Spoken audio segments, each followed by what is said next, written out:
right? The Luftwaffe emergency fighters, right?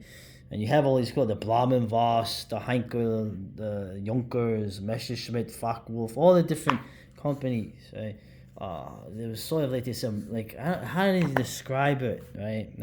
As Allied bombers pounded German cities and factories, there was a desperate German ministry organized, right? Emergency fighter competition to go out on a leading aircraft, right? To find a new generation of technically superior but quick to build jet fighters.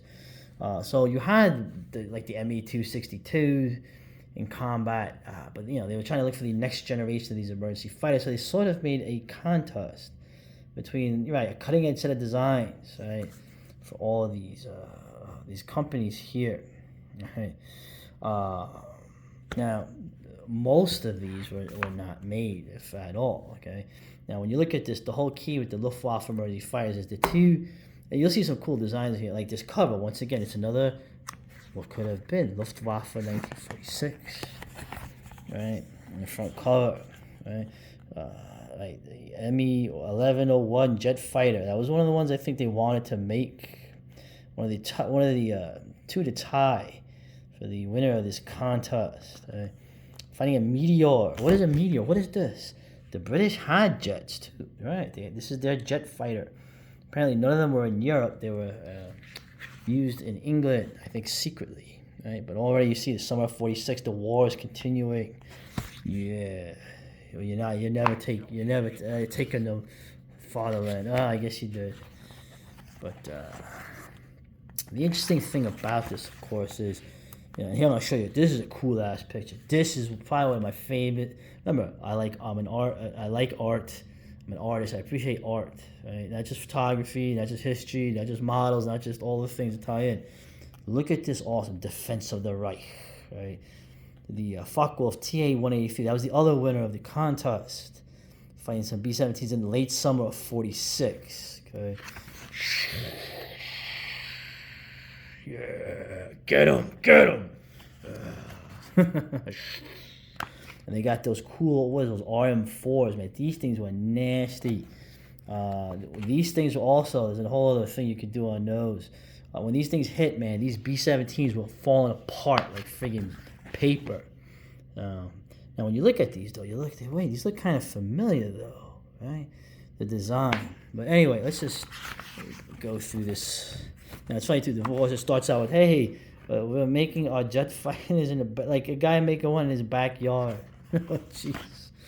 Yeah, you see, you got the, they go through the contestants for this contest, which I guess you could argue no one really won, but man, what a cool, that's probably one of the top 10 Osprey artworks ever. Okay.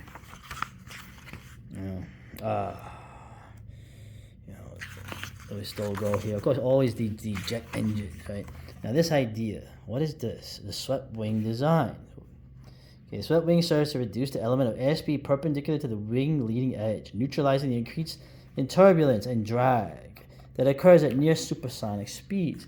Well, this is interesting, but you know why. Okay? Also, the infamous 30mm cannon, right? Its cheapness and ease of manufacture made it prone to jamming and other forms of malfunction, slow rate of fire, but when like 2 or 3 shots from this would take apart a B-17, right? Super, flying fortress, my butt. So we'll start out here with the Blamenvoss, so P21203. Oh, look at that! It's like a flying wing. That's cool. Look at that. Right? Of course, this was the idea. So you do another similar to another one, right? And the wooden launch rack, right, with more of these R4M rockets. So now the Focke-Wulf, of course, the famous, their design here, the Focke-Wulf TA-183. Now you look at this. Okay, this was spoiler. This is one of the 2 designs that they decided they were going to make, even though it didn't make a difference. The war ended like a month later, but the TA-183, the Focke-Wulf. That's interesting. Look at that. What does that look like? Okay, you see what I'm getting. You see what I'm getting at. Yeah, and look at these things they were developing. Yeah, son. you start to see all the weapons that you guys are gonna have later. Okay, so now we got the Henkel P107HC. Right, look at that. That looks cool. Right, another flying wing type plane. Right, state of the art, probably made out of wood. Right. Of course, the Junkers, right, which I mispronounced in the last video. They also made a kind of like, there's no tail on the last couple of fighters. I mean, some of the fighters we've seen, they're almost like just like wings, right? And with the cool, of course, the painted artwork, right? And this is the other one. This is a spoiler. This is the other one that sort of won the competition. The Focke-Wulf TA-183 and this, the Messerschmitt. The Messerschmitt in the kitchen. P1101. Okay. And this is, of course, a design. Wait, what does this look like? What is going on here? That looks kind of familiar. I keep saying that. Those two designs, right? The Messerschmitt, and of course the other one, the TA-183 Focke-Wulf. They look very familiar. Why? We never saw these in the war, right? The sweat wing design. So now we'll round out some of the other ones here. The Henschel, right? This one looks cool. This one looks like something out of, like I said, UFO, right? That looks kind of cool, right? Shit, like a giant missile in the front, but and pretty much, like I said, those were the contestants, right? Assessment and decision, and like I said, essentially, the winners were those two designs I had shown you, right? Hey, beyond that point, until the war's out, nothing further appeared to have happened. Thus, effectively, competition broke down into a two-horse race between the TA-183 and the P1101, right? Well, obviously, the only thing that ended up happening was these things. Of course, they tried to scuttle them somewhat because the war ended. Now, what is this? Oh, it's a MiG. Right. The Americans with their sabers and the Soviets with their MiGs. Pretty much took these German designs. Yeah. Although, and this is always the key here, what is this? Saab. What are these? The Swedes. Yeah, thanks for helping, Sweden. So I guess you're getting what you deserve now, huh? Oh, sorry, all the good Swedes. Sorry, Frody. Just kidding. It is believed that the Swedes obtained details of the TA-183 soon after the war. You think? But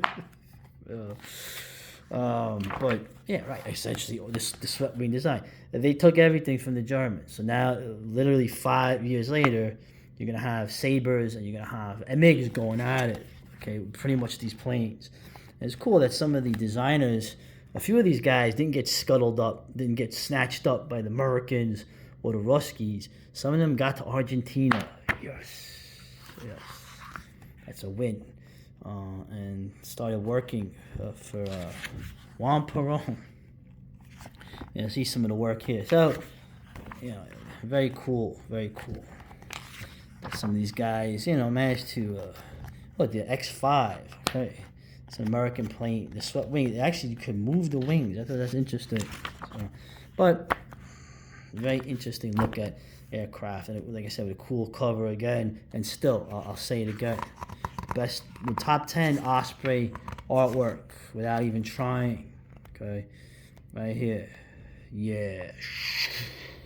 Get him. For the fatherland. Oh, you sound like a bad guy. Oh, jeez.